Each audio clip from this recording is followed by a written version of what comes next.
Well, this week we saw the first of two debates for governor for New Jersey between incumbent Democrat Phil Murphy and Republican challenger, formerly Assemblyman Jack Ciattarelli. Joining us now to discuss the debate and the race is former Assemblyman John Wisniewski. Good morning. Good morning. How are you both? Good. How are you doing today? Great new studio. Thank you. So, John, how effective are debates in New Jersey politics? Because this is something that can really let a candidate swing some momentum. Well, they play on two levels. There's the insider understanding of debates. Anybody who's advising any candidate will tell you that these debates are very important, that they are an opportunity, if you're the underdog, to break out, or if you're the incumbent, they're an opportunity to shut things down. But take a look at them from just an ordinary voter standpoint. You have an hour debate in which complicated issues are distilled into a 1-minute response and a 40-second counter reply.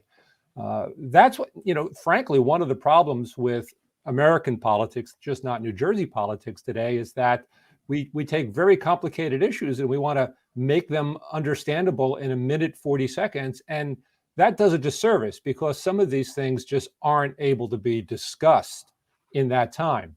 I think one of the things that people think about is when they think about debates, they think about the Lincoln-Douglas debate, scholarly dissertations about what goes on. That took all day. Nobody has time to sit and listen to an all-day debate. And so that's what we have today. John, I've often said this just for my own personal stance, as you said, as just a voter, and I've always thought it would be more helpful, at least for me personally, if the candidates were able to, on their websites or in some way, write out, here's the issue, here's how I think it should be handled, here's what I would do, so that people could log on and kind of really on their own time see, okay, what does this person stand for? What is it that they're going to do? What changes do they want to make? Because like you said, to boil it down to the 10-second soundbite, it doesn't do the voters really a whole lot of service. And it becomes a self-fulfilling prophecy.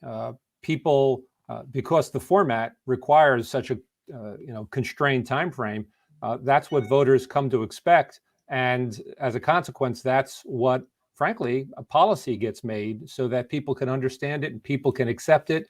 Everybody's very leery of something you have to explain over 5 minutes. It's not something that's welcome in any either Democratic or Republican side. Yeah. John, who won the debate? Oh, Phil Murphy won the debate. Oh, okay. Not even a hesitation on your part there. No, but here's the thing, right? These debates, I give Jack a lot of credit. He was well prepared. He certainly, knew his material. And having gone through debate preparation, I think one of the things that you have to be prepared for as a candidate, you have to have a team around you that really beats you up, that really tests your mettle. And so clearly Jack had that. But remember, Phil Murphy comes into this as the incumbent. There's a relatively good feeling, polling supports this, about how he's handled the pandemic. And I think one of the missteps that Jack made in the debate was he was somewhat playing to that conservative base about the pandemic, which is at odds with what most people in the state feel. Yeah, there are things you can talk about with regard to nursing homes or mask mandates. But generally, the feeling in the state is that Murphy's done a good job at managing the pandemic. Yeah. The second and final debate will be October 12th. What do both candidates need to do? Well, there's always a big difference between the first debate and the second debate.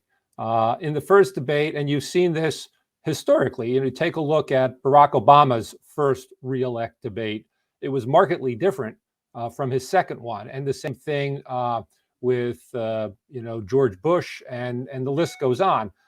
People come into those first debates kind of with a physician's motto, do no harm. Let's just go through this and we're ahead. Let's do no harm. I think the gloves will come off a little more in the second debate. I think that there were some shots that Governor Murphy missed that he could have taken in the first debate that he didn't. Maybe he was trying to just restrain himself.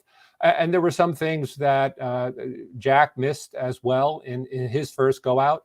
And so the second one probably will be even livelier.